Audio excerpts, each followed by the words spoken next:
ایک بھائی سوال پوچھتے ہیں کہ تراویح کی ابتدا کہاں سے ہوئی؟ کیا 20 رکعت نماز تراویح پڑھنا ہی افضل ہے؟ اس کا جواب یہ ہے، تراویح کی ابتدا تو حضرت صلی اللہ علیہ وسلم سے ہوئی، مگر رسول اللہ صلی اللہ علیہ وسلم نے اس اندیشہ سے کہ یہ فرض نہ ہو جائیں 3 دن سے زیادہ جماعت نہیں کرائی۔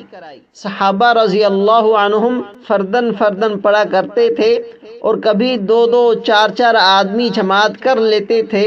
حضرت عمر رضی اللہ عنہ کے زمانے میں عام جماعت کا رواج ہوا اور اس وقت سے تراویح کی 20 ہی رکعات چلی آ رہی ہیں اور 20 رکعات ہی سنت مؤکدہ ہیں اور یہی افضل ہیں۔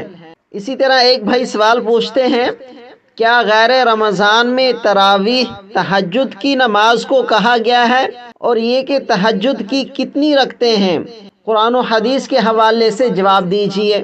اس کا جواب یہ ہے کہ تہجد الگ نماز ہے جو کہ رمضان اور غیر رمضان دونوں میں مسنون ہے۔ تراویح صرف رمضان کی عبادت ہے۔